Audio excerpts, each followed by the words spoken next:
Assalamualaikum warahmatullahi wabarakatuh. Bertemu dengan saya Kiswarawati, guru bimbingan dan konseling kelas 8. Untuk bimbingan klasikal kali ini kita akan membahas materi dahsyatnya keutamaan bersyukur. Tujuan, siswa dapat menyadari nikmat dari pemberiannya serta memiliki sikap bersyukur terhadap nikmat yang telah diberi olehnya.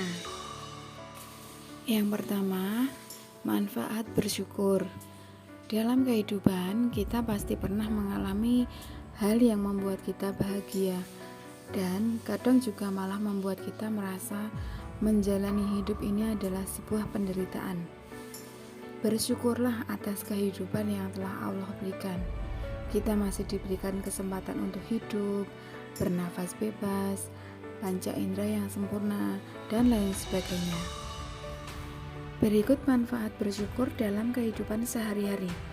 Antaranya, A. Hidup dalam keberuntungan.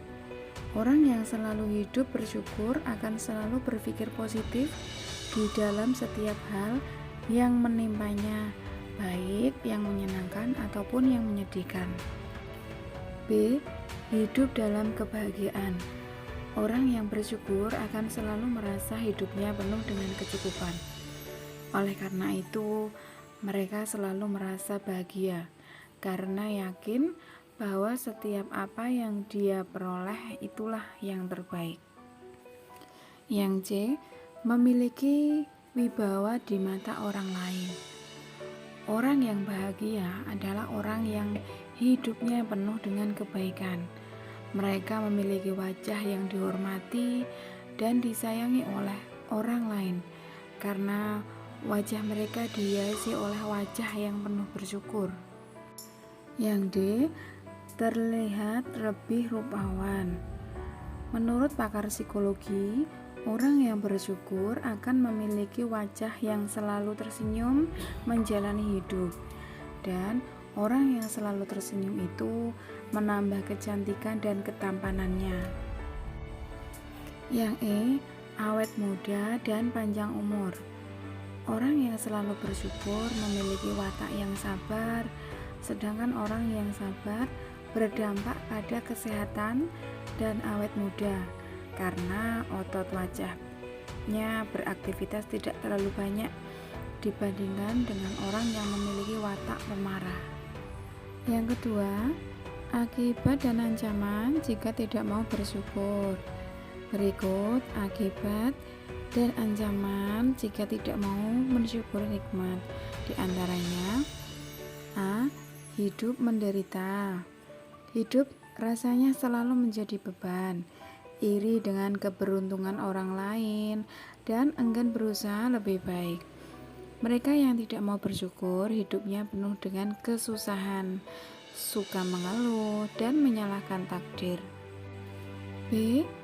Hidup menjadi selalu sial. Penelitian membuktikan orang yang tidak bersyukur selalu memiliki sifat negatif pada diri sendiri atau sering kita sebut pesimis, dan pada orang lain sering berburuk sangka. Orang yang berpikir negatif lebih banyak mendapat kesialan daripada orang yang berpikir positif. Kemudian yang C, mudah terserang penyakit. Pemarah, iri, dan berpikir negatif adalah sifat dari orang yang tidak mau bersyukur dengan keadaan yang dia miliki. Mereka cenderung cuek dengan lingkungan dan diri sendiri. Akibatnya, kekebalan tubuhnya akan menurun. Maka dari itu, dia mudah terserang penyakit. Yang D, di akhirat disiksa oleh Tuhan. Allah Subhanahu wa Ta'ala berfirman, "Dan jika kalian manusia mau bersyukur atas nikmat yang telah Aku berikan kepada kalian, maka niscaya Aku akan menambah nikmat yang telah Aku berikan kepada kalian.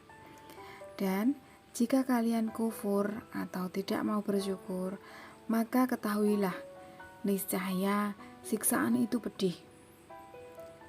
Ayat itu menjelaskan bahwa orang yang tidak mau bersyukur atau kufur atas nikmat Allah Subhanahu wa Ta'ala, bahwa siksaan yang pedih akan menimpa pada dirinya kelak ketika di akhirat. Maka dari itu, kita harus selalu bersyukur dengan apa yang kita punya. Nomor 3, sebab-sebab kurangnya bersyukur. Berikut sebab-sebab yang menjadikan manusia kurang bersyukur. Yang A, lalai dari nikmat Allah Subhanahu wa Ta'ala. Sesungguhnya banyak manusia yang hidup dalam kenikmatan yang besar, baik nikmat yang umum maupun nikmat yang khusus. Akan tetapi dia lalai darinya. Yang B, kebodohan terhadap hakikat nikmat. Sebagian orang tidak mengetahui nikmat, tidak mengenal dan tidak memahami hakikat nikmat. Dia tidak tahu bahwa dirinya berada dalam kenikmatan karena dia tidak mengetahui hakikat nikmat tersebut. Yang C, pandangan sebagian manusia kepada orang yang berada di atasnya.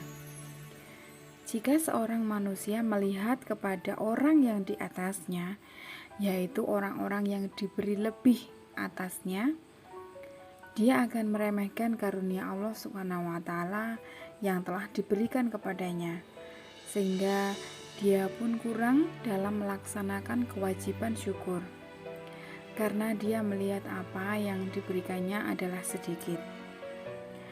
Kemudian yang D, melupakan masa lalu. Di antara manusia ada yang pernah melewati kehidupan yang menyusahkan dan kesempitan.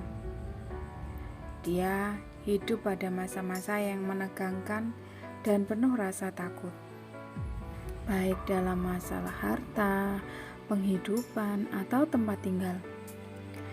Dan tak kala Allah memberikan nikmat dan karunia kepadanya, dia enggan untuk membandingkan antara masa lalunya dengan kehidupannya yang sekarang, agar menjadi jelas baginya karunia Allah Subhanahu wa Ta'ala. Demikian materi yang dapat saya sampaikan. Apabila banyak kekurangannya, saya mohon maaf. Wabillahi taufiq wal hidayah. Wassalamualaikum warahmatullahi wabarakatuh.